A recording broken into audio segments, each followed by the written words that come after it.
बाबा, मीठे मीठे बाबा, प्यारे बाबा, मीठे मीठे बाबा, तुम्हारी मुरली हमें लगे बड़ी प्यारी प्यारी, हो चमत्कारी। प्यारे बाबा। ओम शांति। आज है 7 मार्च 2024। सुनते हैं प्यारे बाबा के मीठे प्यारे महावाक्य। मीठे बच्चे, बाप की शकास लेने के लिए खुशबूदार फूल बनो। सवेरे सवेरे उठकर याद में बैठ प्यार से बाबा से मीठी मीठी बातें करो। प्रश्न पूछा बाबा ने। बाप को सब बच्चे नंबरवार याद करते हैं, लेकिन बाप किन बच्चों को याद करते हैं? उत्तर में बाबा ने बताया, जो बच्चे बहुत मीठे हैं, जिन्हें सर्विस के बिना और कुछ सोचता ही नहीं, जो अति प्रेम से बाप को याद करते, खुशी में प्रेम के आंसू बहाते, ऐसे बच्चों को बाप भी याद करते हैं। बाप की नज़र फूलों तरफ जाती है, कहेंगे फलानी आत्मा बड़ी अच्छी है। जहाँ आत्मा, यह आत्मा जहाँ सर्विस देखती भागती रहती है, अनेकों का कल्याण करती है, तो बाप उसे याद करते हैं। अभी विस्तार से मुरली को सुनेंगे। ओम शांति। बाप बैठकर सब आत्माओं को समझाते हैं। शरीर भी याद पड़ता है तो आत्मा भी याद पड़ती है। शरीर बगैर आत्मा को नहीं याद किया जा सकता। समझा जाता है यह आत्मा अच्छी है, यह बाह्यमुखी है, यह इस दुनिया का सैर आदि करना चाहती है, यह उस दुनिया को भूली हुई है।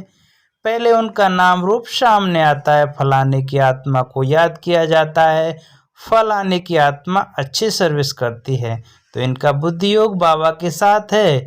इनमें यह गुण है। पहले शरीर को याद करने से फिर आत्मा याद आती है। पहले शरीर याद आएगा, क्योंकि शरीर बड़ी चीज है ना, फिर आत्मा जो सूक्ष्म बहुत छोटी है वह याद आएगी। तो इन बड़े शरीर की कोई महिमा नहीं की जाती है, महिमा आत्मा की ही की जाती है। इनकी आत्मा अच्छी सर्विस करती है, फलाने की आत्मा इनसे अच्छी है। पहले तो शरीर याद आता है, तो बाप को तो अनेक आत्माओं को याद करना पड़ता है। शरीर का नाम याद नहीं आता, सिर्फ रूप सामने आता है। फलाने की आत्मा कहने से शरीर जरूर याद पड़ता है। जैसे समझते हो, इस दादा के शरीर में शिव बाबा आते हैं, जानते हैं इनके तन में बाबा है, शरीर जरूर याद पड़ेगा। पूछते हैं हम कैसे याद करें? शिव बाबा को ब्रह्मा तन में याद करें या परमधाम में याद करें? बहुतों का प्रश्न उठता है। बाबा कहते हैं याद तो आत्मा को ही करना है, परंतु शरीर भी जरूर याद आता है। पहले शरीर फिर आत्मा। तो बाबा इनके शरीर में बैठा है तो जरूर शरीर याद आएगा। फलाने वाली शरीर, फलाने शरीर वाली आत्मा में यह गुण है। बाबा भी देखते रहते हैं कौन मुझे याद करते हैं, किस में बहुत गुण है, किस किस फूल में खुशबू है। फूलों से सबका प्यार होता है, गुलदस्ता बनाते हैं तो उसमें राजा रानी प्रजा भिन्न भिन्न फूल पत्ते आदि सब बनाते हैं। तो बाप की नजर फूलों की तरफ जाएगी, कहेंगे फलाने की आत्मा बड़ी अच्छी है, सर्विस बड़ी करते हैं, आत्मा अभिमानी में रहे बाप को याद करते रहते हैं। जहाँ सर्विस देखते हैं वहाँ भागते हैं। फिर भी सवेरे उठकर याद में बैठते होंगे तो किसको याद करते होंगे? शिव बाबा परम धाम में याद आता होगा या मधुबन में याद आता होगा? बाबा याद आता होगा ना। इसमें शिव बाबा है, क्योंकि बाप तो अभी नीचे आ गया, मुरली चलाने नीचे आए हैं। इनका अपने घर में तो कोई काम नहीं होगा, वहां जाकर क्या करेंगे? तो इस तन में ही प्रवेश करते हैं। तो पहले जरूर शरीर याद आएगा, फिर आत्मा। तो फलाने शरीर में जो आत्मा है यह अनन्य अच्छी है, इनको सर्विस वगैरह कुछ सूझता नहीं है, बहुत मीठी है। बाबा बैठे रहते हैं, सबको देखते रहते हैं। फलानी बच्ची बहुत अच्छी है, बहुत याद करती है। बांधेली बच्चियों को विकार के लिए कितनी मार मिलती है, कितना प्रेम से याद करती होंगी। जब बहुत याद करती हैं तो खुशी के मारे प्रेम के आंसू भी आ जाते हैं। बाबा को याद करके कभी कभी वह आंसू गिर भी पड़ते हैं। बाबा को और धंधा क्या है, सबको याद करते हैं। बहुत बच्चियां याद आती हैं, फलाने की आत्मा में दम नहीं है, बाप को याद नहीं करती, किसको सुख नहीं देती, वह अपना ही कल्याण नहीं करती। बाप तो यही जांच करते रहेंगे। याद करना माना शकाश देना, आत्मा का कनेक्शन परमात्मा के साथ रहता है ना।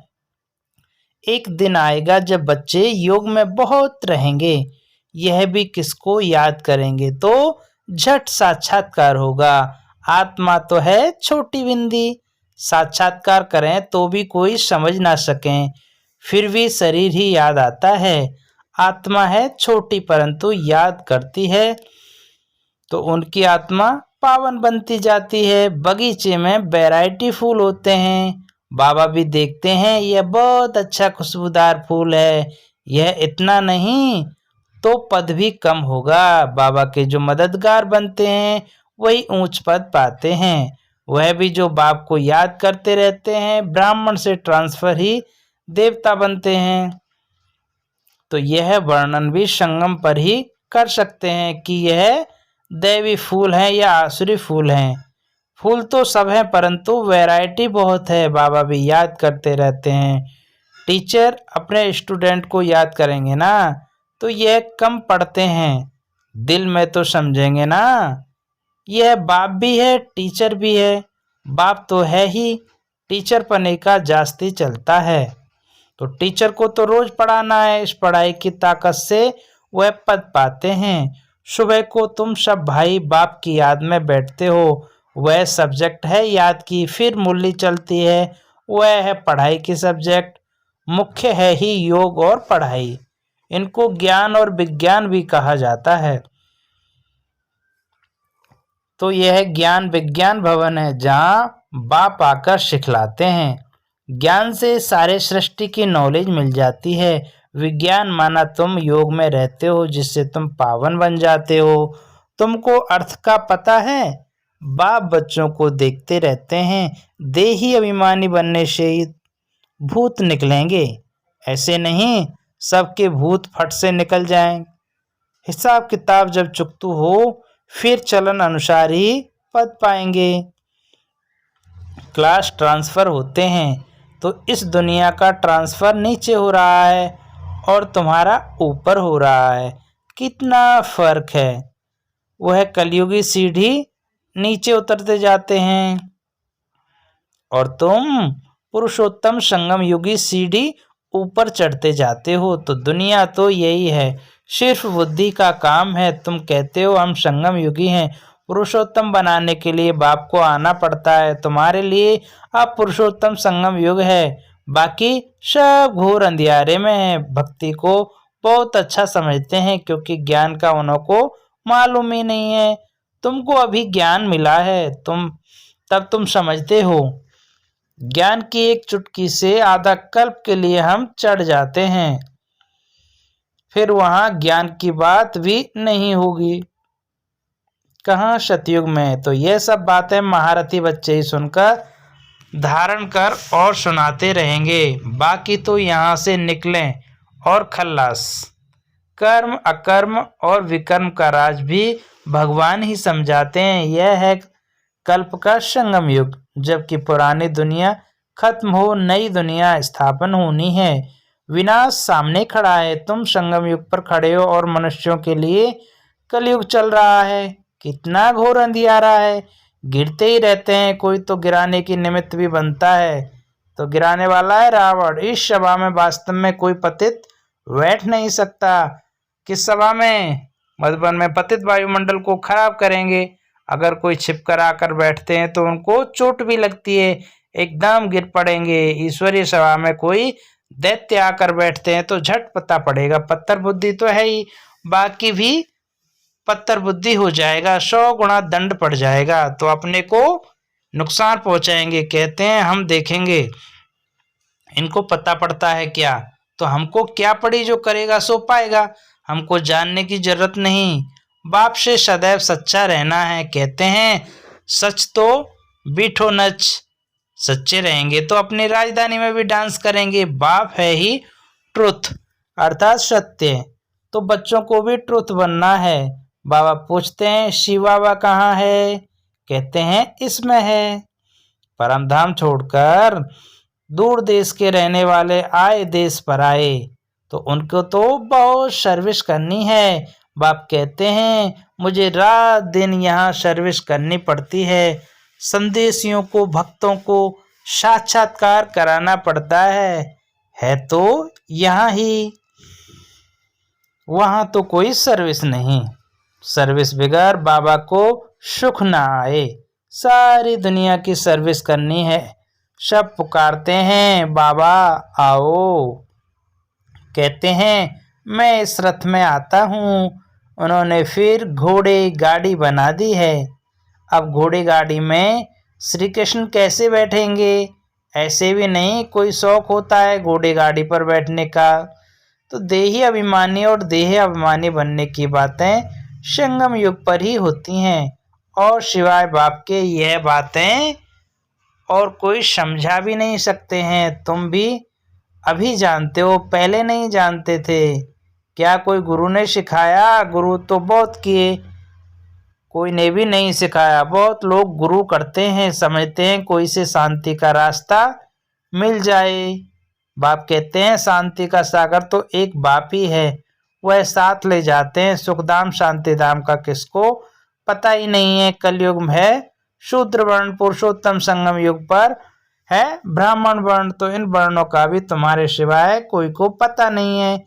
या तो सुनते हैं, बाहर निकलने से सब कुछ भूल जाते हैं, धारणा होती नहीं।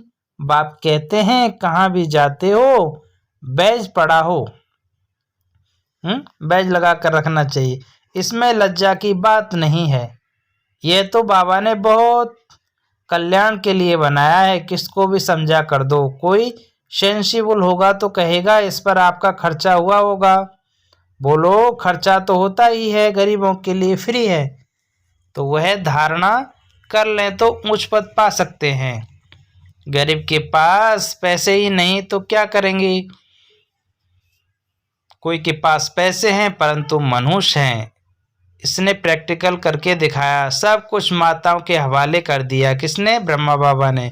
तो तुम सब बैठ कुछ संभालो, तुम बैठ सब कुछ संभालो, क्योंकि अब तो यह ज्ञान मिला है कि पिछाड़ी में कुछ भी याद ना आए। अंतकाल जो स्त्री सिमरे, तो बड़ी बिल्डिंग्स आदि होंगी तो अवश्य याद पड़ेंगी, परंतु थोड़ा भी ज्ञान सुना तो प्रजा में जरूर आएंगे। बाप तो है ही गरीब निवाज। कोई कोई के पास पैसे होते हैं तो भी मनुष्य होते हैं, ऐसे नहीं समझते कि पहला वारिस तो शिव बाबा है। भगवान वारिस तो भक्ति मार्ग में भी है, ईश्वर अर्थ देते हैं। क्या वह कंगाल है जो उनको देते हैं?